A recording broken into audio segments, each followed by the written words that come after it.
Hello, everyone. Hope you're having an amazing day.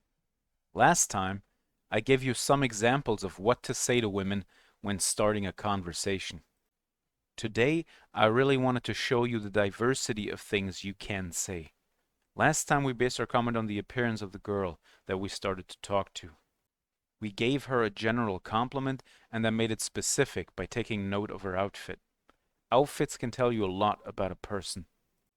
Every piece of clothing is chosen by the wearer because they want to be seen in a certain way and because it is an expression of how they feel. I gave the example of a leather jacket and leather pants.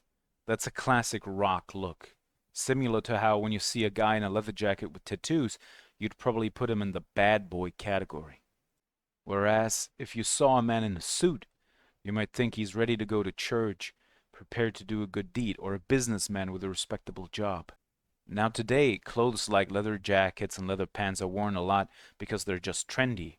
So what it tells you about the person wearing it isn't necessarily that she's into rock music or that she has to be a bad girl. Ironically, it could also be that she's actually very conformist. The other day I saw a group of three girls all with the exact same leather jacket.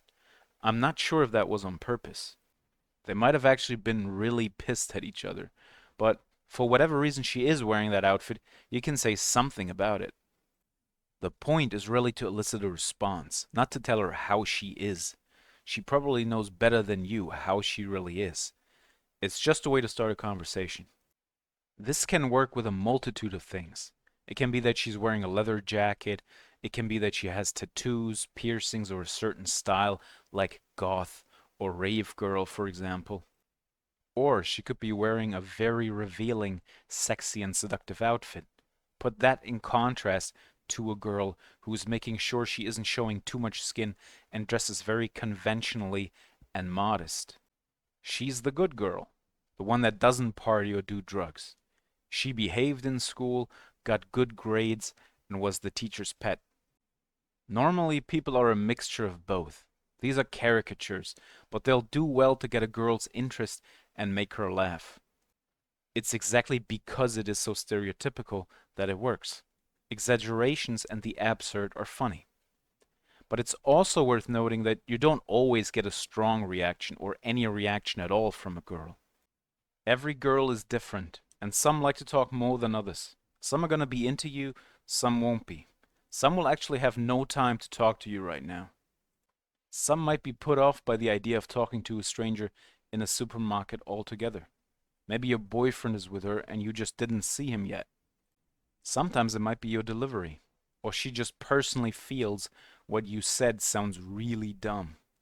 But if you talk to a lot of girls, you'll find that most of them react to this very favorably. Now, one of my favorite ways to comment on her specific style is by mixing the good girl, bad girl thing. Let's say a girl is wearing a leather jacket but has a haircut that looks very conventional. I really like your outfit. That leather jacket looks really wild. But you also have such a nice girl hairdo. So I was actually trying to figure out if you're more of a bad girl or a good girl. You're giving off both vibes. Often they'll laugh and say, a little bit of both. We can take this to absurd levels. She could be wearing glasses and have a hole in her jeans. The glasses make her look like a good girl who likes to study, but jeans with holes in it make her look like a bad girl. If you get observational, pay attention to the details, and get creative, there's no end to the kind of things you can say. Humor is often about taking small things and blowing them completely out of proportion. If she has a small tattoo, say that makes her look like a bad girl, but she was probably too scared to get a bigger one because she's too much of a good girl. Observe, get ideas, try it out, note the feedback, and adjust accordingly. This is all about being creative, experimenting, and learning. There are many more types of things you could say. As I mentioned in the last video, you could take note of the color of the outfit she's wearing. If she's wearing all black, she looks really goth. If she's wearing an assortment of colors, that looks kind of punk. Looks like you're very creative. If her outfit is yellow, it makes her look like a banana. If it's blue, she's a smurf or a blueberry. If it's pink, she reminds you of cotton candy or she looks like a Barbie princess. I was talking to this girl the other day and she told me she just started listening to country music and her scarf and her bag were pink. So I called her Country Barbie. If her outfit is brown or green, you can say it makes her look like a tree. Comparisons with animals always work well as well. Tell her she's cute like a chipmunk. She moves swiftly like a cat. She looks fierce like a tiger. It seems to be popular to compare tall girls with giraffes or flamingos.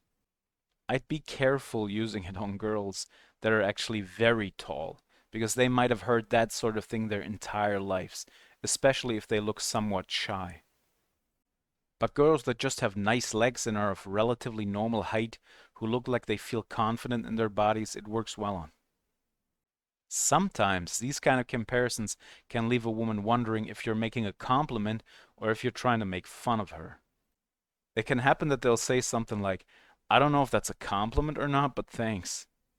Once a girl straight up asked me if I meant it as a compliment, and I was being vague about it, like, well, it depends on how you see it. Like, what do you think?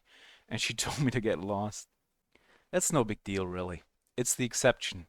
You just have to move on and keep going. The next girl is likely to be more receptive. I've stopped wondering in some of these situations what I did wrong and just file it under random failure.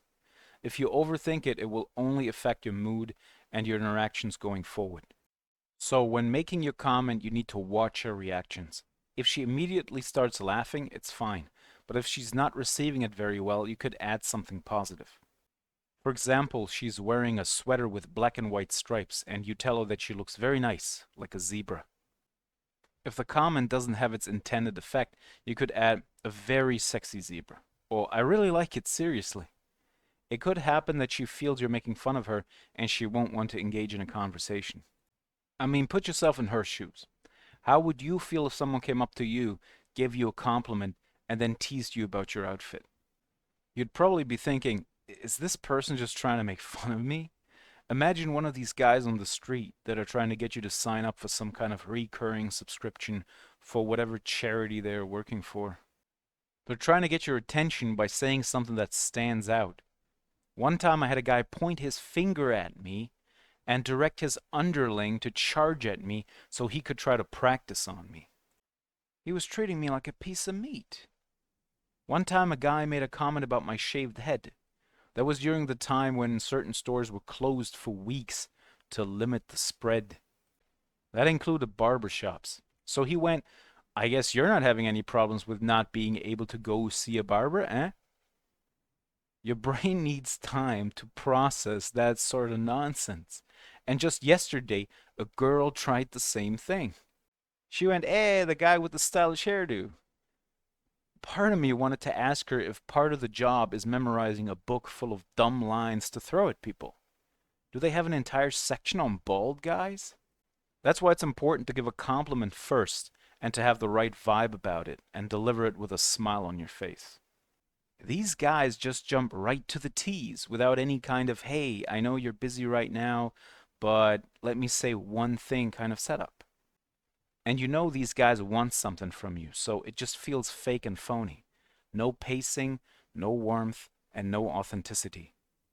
There's always a certain risk that the person doesn't like that sort of approach, so it's important to do it the right way, and if it's not received positively, especially if it happens a lot, ask yourself why.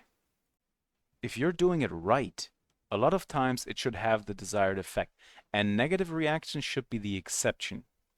Anyway, outfits aren't the only thing worthy of note. How is she walking? What is her vibe? Is she a fast-walking businesswoman or a meandering girl with her head up in the clouds? Some girls have things to do, so they'll go straight into a store, get what they want, and get out again.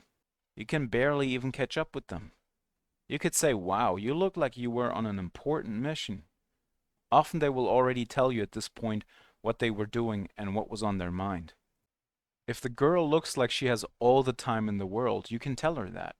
You look like you were walking in slow motion. Time froze around you. Taking in all the sights. You must be very dreamy. Are you an artist? If she looks like a rock chick, you could say, you look like you were up to no good. Like you were planning some mischief. One time I saw a girl run into a store and stuff 5 to 10 bags of sandwich bread into her shopping cart. I ran up to her and said, "Wow, you must really love sandwiches. Either that or you're trying to start a sandwich mafia and make sure you're the only one in town with sandwich bread." She laughed and told me she was in charge of throwing a party. Again, creativity is king. But there are always situations where you might not be able to come up with anything at the top of your head. This happens to me all the time. If you think too long about something to say, she'll be gone. Things move fast. So it's sometimes better to just jump right in with nothing to say and improvise than to see her walk away. There's a couple of statements I fall back on when I can't come up with anything. One thing that works in almost every situation is if she's doing something, no matter what, tell her that she looked very focused. She might already tell you at that point what she was doing or thinking about. If she's shopping, "Oh, you look very focused, like you're thinking about all the things you're going to buy today." If she's looking at magazines, accuse her of fantasizing about the guy on the cover. "You got really focused looking at Chris Hemsworth right there. You should take him home with you. This isn't the right place for your naughty thoughts. You need some privacy." If she stared at her phone, "You look really focused there, probably looking at cat videos." And if it looks like she's doing nothing, that's no reason to not accuse her of having done something. Tell her she looked like she was so deep in her thoughts that she was probably planning something naughty. Tell her she was probably planning to take over the world. If she's wearing a gray mantle like a lot of girls are right now, tell her it makes her look like a detective or a spy, or Inspector Gadget. If she's wearing a woolly sweater or jacket, tell her it looks like she's wearing a sheepskin. If she's wearing a bandana, she's a pirate. And if she's wearing a scarf over her mouth, she looks like a ninja. Another popular one is guessing countries. This works anywhere, even in your home country. Sometimes girls look like they come from somewhere. But even if they don't, they probably look like they could as well be from some other country. At least in the Western world. Doesn't really make sense for a Japanese guy to walk up to a Japanese girl and say, "Hey, you look kinda Spanish?" But if she's blonde, she could be from any country where the stereotype is that there are a lot of blonde women there. Scandinavian countries or Eastern European countries. If she's tall, she could be from the Netherlands. If she has brown or black hair and brown eyes, she looks like she's from Southern Europe or the Middle East. Spain, Italy, France, they always work very well. If she's a redhead, she's Irish. It doesn't even matter what you guess as long as it makes some sense. They will then tell you yes or no and correct you, and if they don't, you can ask as a follow-up, "So where are you from?" I try to stay away from this one and only use it as a last resort because I feel some girls don't like being reduced to where they come from. Some local girls can feel a bit offended because you're questioning their status as a local, and it can come off as kind of racist to them. Doesn't matter if it actually is. They feel that way in the moment, and feelings are everything. But most times it's fine. I only use it when I am completely out of ideas. You can do this on anyone. Sometimes these kind of things will fall flat. Sometimes girls will wonder what your angle is. What do you want from them? But most times it'll give them a reason to at least respond, and often it will make them giggle. Now that we have tons of things to say to girls to spark interesting interactions, the next question is, how do we proceed from there? How do we turn this into a longer conversation? To find out, subscribe or follow this channel so you won't miss the next video. Check out this other video on my channel, and please like and share this video, hit the bell to get notifications, and consider joining my Patreon and leaving a small donation via PayPal. See you again. Bye bye.